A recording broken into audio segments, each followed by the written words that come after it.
Good morning everyone, it's Friday, so we've nearly done 5 whole days of having the kids at home. Congratulations, well done. I'm sure it's not been easy. I've had some messages from friends of mine out with this group and also some people in the group asking me for some tips and advice on how to cope with children of different ages all in the same space. Now, that's one of the things that does happen in a childminding setting, is that children right through from our earliest, normally about 9 months, right up to age 9-10 in the school holidays, and we have them all together. Unlike nurseries where they'd all be in separate rooms, we do have them all together and we have to entertain them all. So how do we do that, especially when outside resources are limited? We do admittedly find that when we go out into the woods, the forest or the park or whatever, and there's a lot more space, that the children all get on much better. But when they are all here together, you know, the activity table in the hall that we have, if we've got children around that every day, aging from 9 months, 1-year-old right up to our 3-4-year-olds, it can be quite frantic, and we have different things that we do to help that. We separate them.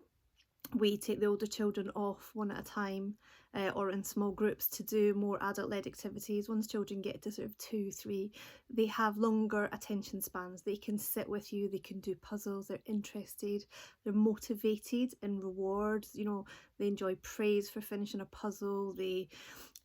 I don't want to be stereotypical, but boys and girls are different as well. Little girls, we find, tend to love, you know, some responsibility. Sit up, give them a tick sheet, make them think they're in charge, and they love it. I'm sure that's still the same when they're adults.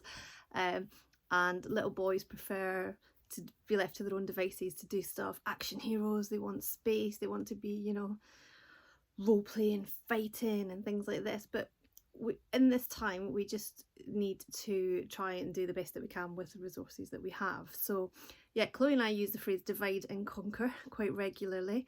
We're lucky we have the 3 different rooms available to us. We use the kitchen, we use the hall with the activity table, and we use it in here. We also have at least two adults here most days where we can separate them. But when you can't do that, I just want to give you some tips and some things to remember. And especially with the little ones, a lot of my friends and my family have 2 children, you know, some little ones who are smaller, and then the older ones who are maybe not quite at school yet or just started school. They're really different, they have different needs, they've got different developmental skills. So what we tend to find is that if we're at the activity table and we have our 3 and 4-year-olds and they are, say, using Lego or blocks of some sort and they're building, the little ones, they just want to destroy it. Now, we are partly responsible for this because as adults, the first thing we teach children to do is deconstruct. If you think daddy builds a tower, little one knocks it down, yay, well done, we build it again. So we teach them to deconstruct before we teach them to construct. That's the same in maths, English, everything. Before children are able to write sentences, we break it down for them. We teach them the individual letters, we then put that into words, and we then build it up into sentences. So with the little ones, just don't expect too much from them, okay?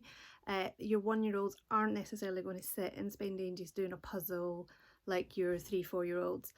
If you set up an activity that's jointly for them, your 3, even your 2, 3, your 4-year-olds, they're going to want to do something purposeful with meaning. They'll take a lot of pride in what they do. And your 1-year-olds, they take pride in what they do as well, but what we've taught them to do is pick it up, play with it, feel it, experiment with it, and throw it. Every day we stand there at the activity table with all the small world people, the dinosaurs, the train set. Our favourite one is Polar Express Day, when Chloe and I spent hours and hours setting up that train track to make it look like a Polar Express through snowy mountains. And the first thing, we've got 3 little 1-year-olds at the moment, and the first thing they all did when they walked in here was took the track apart and threw it on the ground. These children aren't being naughty, okay? It's really hard to accept that. They're just experimenting, they're exploring, they're investigating, and they're trying new things. There's something called schemas, which is patterns of behaviour that children follow, and throwing is a really good one. They're fascinated with the trajectory of how things drop. If you think when you put food in a child's high chair, what's the first thing they do? They pick it up and drop it to the ground. They want to see what happens when that falls. The little ones aren't yet at the stage of playing purposefully and moving things in a way that's intended, but they are still playing in their own way. So if you want to do something with older children, try and do that when the little ones are napping or if there's two adults, do separate them. I'm not saying there's not things that we can do together. We do lots of stuff up at the table with the older children, and we still bring the little ones up. We sit them up at the table, we strap them into their high chair, and we perhaps give them their snack at that time, or we give them something a little bit more child friendly. One of the big hits at the table, now we do this at the big table because the pieces aren't necessarily safe for the little ones, is our magnetics, pegboards, lots of things with little bits, but we do that up at the table. But we involve the little ones. We just sit them up at the table and we give them something different, but they feel involved, they don't feel isolated somewhere else, and it's just about tailoring what we're doing.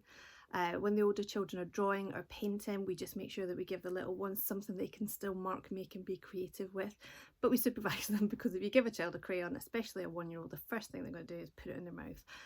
So we give them something big and chunky, so if they do put it in their mouth, you know, we are supervising them to stop as quick as possible, but if they do get it in their mouth, then there won't be a massive sort of amount of harm done.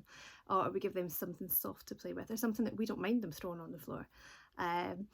But yeah, it's about just using the resources you've got and trying to use them in a way that's suitable for different ages.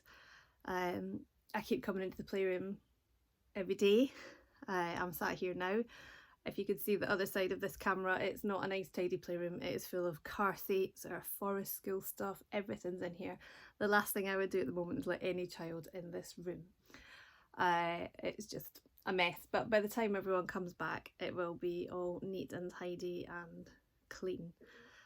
But yeah, I hope that helps a little bit. Just don't expect too much from the little ones. Divide and conquer, use resources wisely, bring them together but give them separate things so they both feel involved, and make the most of nap time. If you're lucky enough that your little one still does have a nap, use that time to sit and do something more adult-led, puzzles, crafts, things like that that the older children are more fascinated in, and get your older ones involved in helping with the little ones. I know all the big brothers and sisters that we have here, who we have siblings, they love nothing more than thinking they are in charge of their little brothers and sisters.